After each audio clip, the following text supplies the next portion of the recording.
Between 1920 and 1980, Venezuela was the fastest growing economy in the entire world. GDP per capita expanded at 6.4% per year for 6 decades straight. The country was richer than France, richer than Japan, and today more than 80% of its people live in poverty. That collapse did not happen because of bad luck or a natural disaster. It happened because of specific decisions, specific people, and a country that had so much oil it forgot how to do anything else. And the ending?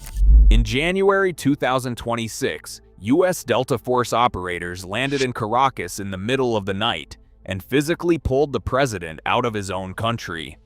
This is the story of how a nation destroys itself with its own treasure, and the data behind it is genuinely jaw-dropping. Let's start with how good it actually was, because most people have no idea. Venezuela sits on top of the largest proven oil reserves on Earth, 303 billion barrels. More than Saudi Arabia, more than Iraq, more than Kuwait. The country discovered oil in the 1920s and just went vertical.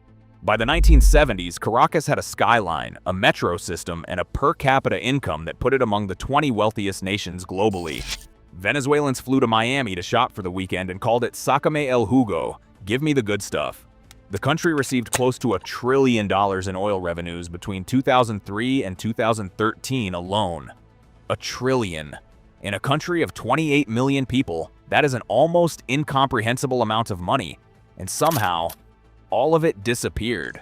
Now here's where the story turns, and this is the part that fascinates me every time I come back to it. Hugo Chavez was elected in 1998 on a legitimate wave of popular anger. Venezuela's old political class had been corrupt for decades. The poor had seen almost none of the oil money, and Chavez walked in promising to change everything. And for a while, honestly, he did. He cut extreme poverty by 15%. He built hospitals, schools, and literacy programs. He was genuinely popular, and there's a reason he kept winning elections.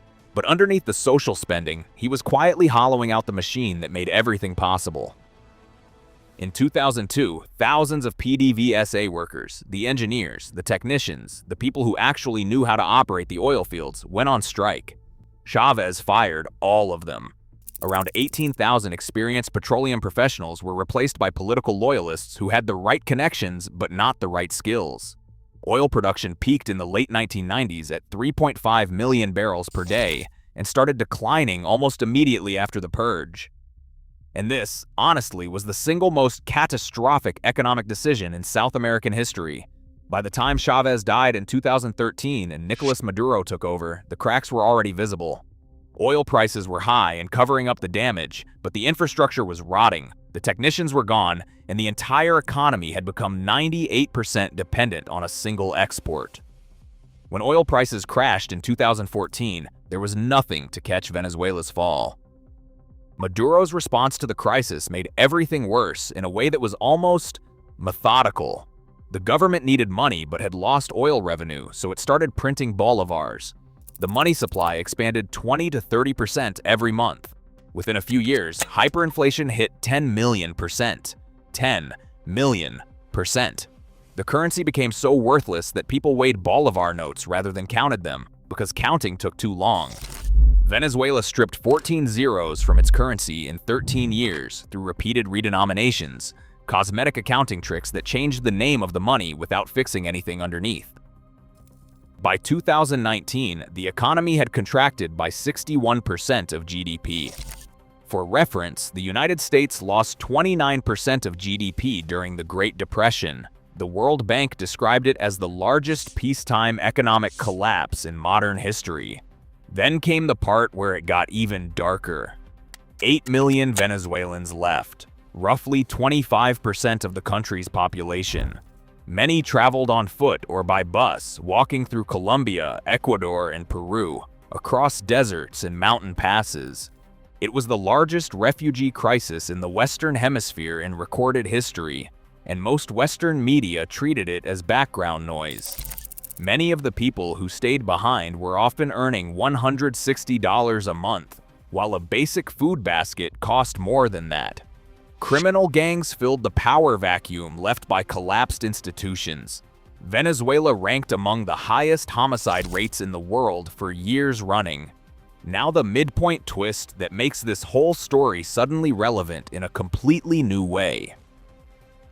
On January 3, 2026, at pre-dawn, U.S. Delta Force operators and CIA intelligence assets launched Operation Absolute Resolve and physically extracted Nicolas Maduro from Caracas. He and his wife, Celia Flores, were flown to New York and arraigned in a federal courthouse on charges of narco-terrorism and cocaine trafficking. The president of Venezuela was sitting in an American courtroom, pleading not guilty to drug charges. Trump framed it as a law enforcement action. He also immediately said the U.S. would be running Venezuela during the transition, and that American access to Venezuelan oil reserves was part of the deal going forward. Venezuela has 303 billion barrels of proven oil, and the U.S. just showed up and took the government. And here's where the data gets both hopeful and deeply complicated at the same time. Venezuela still has all that oil. The infrastructure is wrecked.